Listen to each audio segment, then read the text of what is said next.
গ্রামের বিয়েগুলো ঘরোয়াভাবে একদিনে হলুদ থেকে শুরু করে একদম বিয়ের সম্পূর্ণ কাজ কিভাবে করে সবকিছুই থাকবে আজকের ভিডিওতে। হ্যালো এভরিওয়ান, আসসালামু আলাইকুম। আমার নতুন আরেকটা ভিডিওতে আপনাদের সবাইকে স্বাগতম। তো সকালে ঘুম থেকে উঠে আমরা শাশুড়ি বৌমা একটা বিয়ের দাওয়াত পেয়েছিলাম। তো দেখেন, প্রথমে এখানে সবাই মেহেদি পাড়ার আগে মেহেদি গাছের উপর 5 জন মিলে কিভাবে ঘুরিয়ে ঘুরিয়ে সালাম করে নিয়েছিল। তারপরে সবাই কিন্তু এক এক করে মেহেদি পাতা ছিঁড়ে নিচ্ছিল। আর এই ডালাটার মধ্যে কে কে আছে আর কেনই বা এগুলো নিয়েছে সবকিছুই আমি আপনাদের সাথে একটু পরে শেয়ার করব। তো মেহেদি পাতা ছেঁড়ার পর সবাই সবার মাথায় কুলো ধরছিল টাকা তোলার জন্য। তো সবার মাথায় কুলো ধরার পর কিন্তু এখন দুলার মাথায় কুলো ধরেছিল।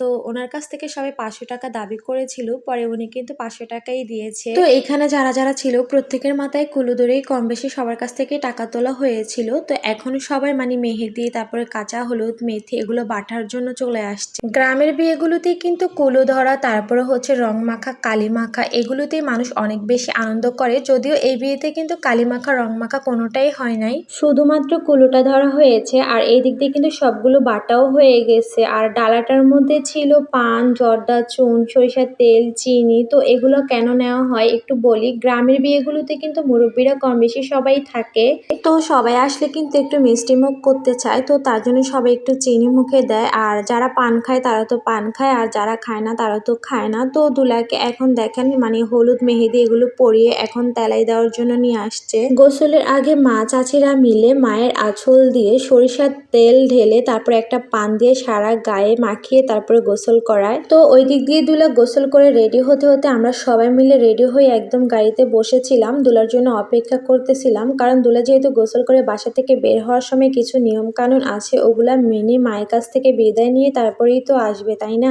তো আমি কিন্তু ওগুলো ভিডিও করি নাই। ওগুলো দেখা যায় যে ভিডিও করতে গেলে আমার অনেক লেট হয়ে যাবে, আর আমি সামনেও বসার জায়গা পাবো না। আমি কিন্তু গাড়িতে সবসময় সামনেই বসি, আর সামনে বসতে না পারলে আমার ভালো লাগে না। তারপরে আমরা ফাইনালি দুলার গাড়ি নিয়ে চলে আসলাম কনে পক্ষের বাড়িতে। তো আমরা সবাই এক এক করে নামতেছিলাম। তো এটা কিন্তু বেশি দূরেই ছিল না, আমার শ্বশুর বাড়ির কাছে বাড়িটা ছিল, প্রায় 10 মিনিটের মতো লেগেছে, বেশি লাগে নাই। গাড়ি থেকে নেমে কিন্তু মেয়েদের বাসায় একটু হেঁটে যেতে হয়, তবে বেশিক্ষণ হাঁটতে হয় না, অল্প একটু। তো এখানে এসে দেখে যে মেয়েদের বাসার উঠানের সামনে কিন্তু একটা বসার জায়গা তৈরি করেছে, এখানে বসে সবাই খাওয়া দাওয়া করবে। তো আমরা প্রথমে সবাই মিলে চলে আসছি মেয়েদের ঘরে মেয়েকে দেখার জন্য। এখানে এসে কিন্তু প্রথমে লাগেজটা খুলে সবাইকে দেখাচ্ছিল যে মেয়ের জন্য কি কি কেনা হয়েছে। তো সবকিছু এক একটা করে খুলে খুলে দেখানো হচ্ছে। তো এখন মেয়েকে সাজানো হবে। আর এই দিক দিয়ে আমাদের সবাইকে ডাকতেছিল খাবার খাওয়ার জন্য। ওনাদের বিয়ে যেহেতু আগের দিন রাতে হয়ে গেছে, তো তার জন্য আর বিয়ে হয় নাই। তো সবাই খাবার খাওয়ার জন্য বসে পড়েছিল, তো আমরাও বসে পড়েছি। তো ওনারা আমাদের জন্য খাবার আয়োজন করেছিল হচ্ছে ফলাও, চিংড়ি মাছ ভর্তা, মুরগির রোস্ট আর হচ্ছে গরুর মাংস। আর বিয়ে বাড়িতে তো নর্মালি হচ্ছে খাবার, পানি, 7 আপের বোতল, দই, মিষ্টি এগুলো তো থাকেই।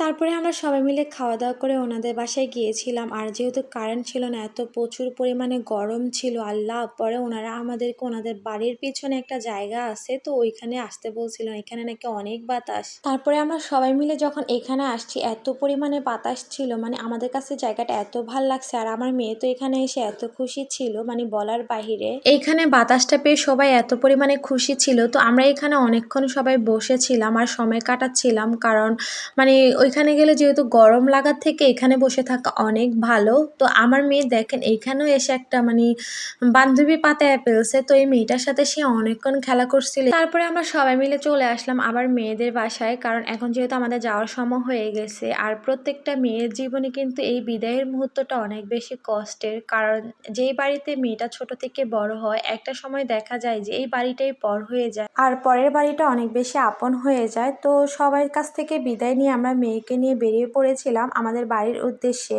তো এই ছিল আমাদের গ্রামের বিয়ে। তো আজকের জন্য ভিডিওটা এখানে শেষ। সবাই ভালো থাকবেন, সুস্থ থাকবেন, আল্লাহ হাফেজ।